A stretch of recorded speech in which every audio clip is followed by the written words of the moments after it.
پاکستان کے سارے مہذب اکٹھے ہو کر قوم کو اپنا اصلی روپ دکھا رہے تھے. وہ بتا رہے تھے کہ یہ ہے ہماری اوقات اور جو ماں بہن کی ننگی گالیاں ہم دے سکتے ہیں ایسی سہولت آپ کو کہیں اور کبھی نہیں مل سکتی. ناظرین، آج ایک دفعہ پھر قومی اسمبلی کا اجلاس شروع ہوا اور اپوزیشن لیڈر شہباز شریف نے اپنی تقریر کا آغاز کیا، اور جیسے ہی وہ آغاز کیا تو پھر وہی ہوا جو پچھلے 2 دن سے ہو رہا ہے کہ شہباز شریف کی تقریر شروع ہوتے ساتھ ہی حکومتی بینچز کی جانب سے جو ہے وہ شور کیا جانا شروع ہو چکا. اچھا، آج خیر معاملہ وہاں تک آگے اتنا نہیں گیا، کیونکہ اس سے پہلے اسپیکر صاحب کی جانب سے جو ہے وہ 7 لوگوں کو جو ہے وہ بین کے اوپر کیا گیا تھا، کہ پابندی لگائی گئی تھی کہ جی وہ ہال کے اندر نہیں آ سکتے. میں اس کے اوپر پچھلا ویلاگ اپنا آلریڈی کر چکا ہوں، جس میں میں نے آپ کو بتایا تھا کہ اسپیکر صاحب نے بھی بڑے طریقے سے اس کے اندر ایک ڈنڈی ماری ہے. اچھا، دوسری بات یہ ہے کہ میں ابھی آگے چل کے آپ کو اس کا ایک آسان حل بتاؤں گا. اس سارے مسئلے کا ایک بہت آسان حل ہے جو اگر کوئی کرنا چاہے تو ہو سکتا ہے، جس کے بعد یہ سب کچھ ٹھیک ہو سکتا ہے. ٹھیک ہے، لیکن میں ابھی ذرا پہلے اس معاملے کے اوپر آ جائیں. آج کیا ہوا؟ تو آج جب یہ اسمبلی کا اجلاس شروع ہوا اور شہباز شریف صاحب نے جب سپیچ کی تو اس کے بعد احتجاج شروع ہوا، اور اس کے بعد آوازیں کسنے کا سلسلہ جو ہے وہ اسی طرح جاری رہا. وہی بدتمیزی دونوں سائڈ سے جو ہے وہ ہوتی رہی. لیکن بالآخر ہوا یہ کہ اس کے اندر اکرم چیمہ صاحب ہیں جو پاکستان تحریک انصاف کے رہنما ہیں اور حکومتی بینچز کے اوپر بیٹھے ہوئے تھے. اپوزیشن کی جانب سے جو ہے ان کی جانب ایک عدد سینیٹائزر کی بوتل جو ہے وہ پھینکی گئی، اور وہ بوتل جو ہے وہ اس مرتبہ جا کے ان کے چہرے کے اوپر لگی. اچھا، آج جو ایک چینج تھا وہ یہ تھا کہ جو سارجنٹس تھے جو ساری سیکیورٹی وغیرہ کا دھیان رکھتے ہیں ہال کے اندر، ان کو بالکل بیچ میں جو آئل کی جگہ ہوتی ہے اپوزیشن اور ٹریجری بینچز کے بیچ میں، ان کی لائن بنا کے جو ہے وہ کھڑا کیا گیا تھا، اور شہباز شریف صاحب کے سامنے جو ہے بالکل ان کو اس لائن کا آغاز ہوتا تھا تاکہ دونوں سائڈ جو ہیں وہ ایک دوسرے سے انٹریکٹ نہ کر سکیں. لیکن اس کے باوجود یہ بوتل جو ہے یہ اپوزیشن بینچز کی جانب سے آئی اور اکرم چیمہ صاحب کے چہرے کے اوپر لگی، اور اس کے بعد جواب میں جو ہے وہ کراچی سے پاکستان تحریک انصاف کے ایک ایم این اے انہوں نے اٹھا کے ایک پانی کی بوتل پھینکی اپوزیشن بینچز کی جانب سے، لیکن وہ کسی کو نہیں لگی، وہ آ کے بینچوں کے اوپر گر گئی اور کسی شخص کو نہیں لگی. یہ سارا کچھ دیکھتے ہوئے جو ہے وہ اسپیکر قومی اسمبلی اسد قیصر صاحب نے جو ہے وہ اجلاس ملتوی کر دیا. اب 3 دن ہو چکے ہیں کہ بجٹ کا یہ سیشن جاری ہے اور اپوزیشن لیڈر کی یہ تقریر جو ہے وہ جاری ہے، لیکن وہ تقریر ختم ہی نہیں ہو پا رہی چونکہ اتنی کشیدگی جو ہے وہ قومی اسمبلی کے اندر پائی جاتی ہے. اسپیکر صاحب نے کہا جی جب تک یہ معاملہ ٹھیک نہیں ہوں گے تب تک جو ہے وہ قومی اسمبلی کا اجلاس میں نے بلانا ہی نہیں ہے.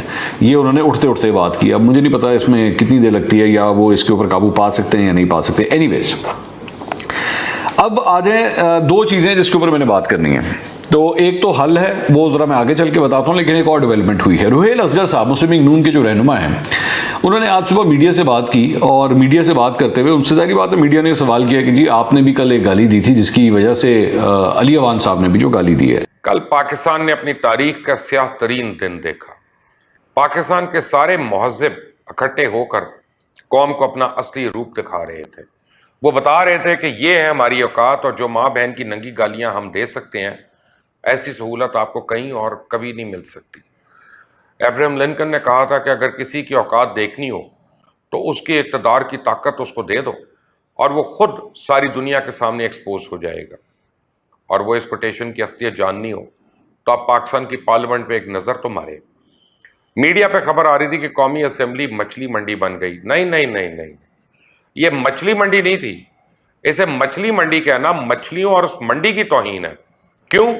کیونکہ مچھلیاں ایک دوسرے کو ماں بہن کی گالیاں نہیں دیتی، وہ ایک دوسرے پہ وہ کتابیں نہیں پھینکتی جو ان کو پڑھنے کے لیے دی گئیں، اور وہ جس کے پہلے صفحے پہ بسم اللہ جو ہے یہ اس کی صورت میں اللہ کا نام لکھا ہو، وہ اس کو نہیں پھینکتی، اس کتاب کو بے حرمتی کرتی. مچھلی منڈی تو دور کی بات ہے. میں آپ کو گارنٹی دیتا ہوں کہ اس تاریخ ساز واقعے کو اگر آپ دہرانا چاہیں تو دنیا کے سارے جاہل بھی ایک کمرے میں اکٹھے بند کر دیں تو یہ ماحول بنانے میں آپ ناکام رہیں گے.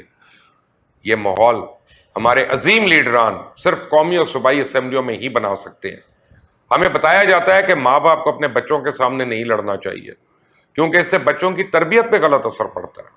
اور یہ جو پوری قوم کے باپ بڑے بیٹھے ہیں یہ کیا درس دے رہے ہیں اس قوم کو؟ قوم چھوڑیں. یہ تو ہر وقت یہی سوچتے رہتے ہیں نا کہ پاکستان کے امیج کو مزید کوئی ایسا جھٹکا دیا جائے کہ دنیا مان جائے کہ پاکستانی سیاستدانوں کا بد تہذیبی، گنڈا گردی، گالم گلوچ میں کوئی ثانی نہیں ہے. انہوں نے تو ویسے پاکستان کو کچھ دینا نہیں، لیکن یہ چاہتے ہیں کہ پاکستان کو اس فیلڈ میں دنیا میں ایک ایسا اعلیٰ مقام دلوایا جائے جس کا ریکارڈ دنیا کی کوئی قوم نہ توڑ سکے، اور پاکستان میں سیاست اور سیاستدانوں کو اتنا بدنام کر دیں کہ لوگ سیاست کو گالی اور سیاستدانوں کو اپنے لیے بد دعا سمجھیں۔ میں اکثر سوچتا ہوں کہ اس ملک میں سب سے طاقتور تو یہ وزیر مشیر ہوتے ہیں، پھر ماں باپ اپنے بچوں کو ڈاکٹر انجینئر بنانے کی کیوں دعائیں کرتے ہیں؟ اس لیے کہ وہ اپنے بچوں کو ایسا نہیں بنانا چاہتے جس کی ترقی کا پیمانہ زیادہ جھوٹ بولنا ہو، جس کی بہادری کا پیمانہ بڑی سے بڑی ننگی گالیاں دینا ہو، جس کی عمارت کا پیمانہ زیادہ سے زیادہ کرپشن ہو۔ سیاست وہ فیلڈ ہے جس پہ جانے کے لیے کسی اسکول کی ضرورت نہیں، کسی تہذیب کی ضرورت نہیں، کسی پارسائی اور نیکی کی ضرورت نہیں، تو ایسے شعبے میں کوئی اپنے بچے کو بھیجنے کی بد دعا ہی کر سکتا ہے۔ قومی اسمبلی میں دینگا مشتی کے مناظر دیکھ کر شرم آتی ہے، انسان سوچتا ہے کہ یہ ہیں ہمارے حکمران، کیا ان سے کسی اچھے کی توقع ہے؟ کیا ایسا انسان کسی کے بھلے کے لیے کچھ کرنے کا سوچ سکتا ہے؟ انہیں نہ جمہوریت سے کچھ لینا دینا ہے، نہ ہی عوام کی بھلائی سے۔ یہ صرف بدماشیوں اور قبضوں کے زور پہ اپنا الو سیدھا کرنے آتے ہیں تاکہ اسمبلیوں سے ملنے والی طاقت کو اپنے کالے کرتوت چھپانے کے لیے استعمال کر سکیں۔ ان کے تو اپنے اتنے مسائل ہیں کہ یہ عوام کے مسائل حل کیسے کریں گے۔ ہاں، ایک بات ہے کہ انہوں نے پاکستان کی عوام کو ایک ٹکٹ میں کئی مزے کروا رکھے ہیں۔ آپ نے ریسلنگ دیکھنی ہو، پارلیمنٹ کے مناظر دیکھ لیں، وہ آپ کو پوری انٹرٹینمنٹ دیں گے۔ آپ نے جھوٹ کے ورلڈ ریکارڈ بنانے کا مظاہرہ دیکھنا ہو، پارلیمنٹ میں ان کی تقریریں سن لیں۔ آپ نے منافقت اور چاپلوسی کی کوئی مثال دیکھنی ہو، آپ پارلیمنٹ کے مناظر دیکھ لیں۔ آپ نے جھوٹی انا کا کوئی مظاہرہ دیکھنا ہو، آپ پارلیمنٹ کے مناظر دیکھ لیں۔ آپ کو جو کچھ بھی دیکھنے کا دل کرے، آپ کو پارلیمنٹ کے مناظر اور تقریروں سے کچھ نہ کچھ ضرور مل جائے گا۔ آپ مجھے یہ مت کہنا کہ یہ پارلیمنٹ اور پارلیمنٹیرینز کا تقدس پامال کر رہا ہے۔ جنہیں اپنی عزت نہیں کروانا آتی ہو، ان کی کوئی عزت نہیں کرتا، اور جو میں پارلیمنٹ میں دیکھ رہا ہوں وہ کسی صورت قابل عزت نہیں، قابل احترام نہیں، اور جو اس کو قابل عزت سمجھتے ہیں وہ بھی میری نظر میں بالکل عزت کے قابل نہیں۔ انہی لوگوں کی وجہ سے پاکستان میں عزت کا پیمانہ کپڑے اور بڑی بڑی گاڑیاں بن گیا، جبکہ کسی کے کپڑے نہیں بلکہ اس کی تہذیب، اس کے بولنے کا طریقہ، اس کی ایجوکیشن، اس کی تعلیم، یہ اس کی عزت اور وقت کا معیار تعین کرتا ہے۔ ہم اکیلی فردوس عاشق اوان کو رو رہے تھے، یہاں تو ہر شاخ پہ الو بیٹھا ہے، انجام گلستان کیا ہوگا۔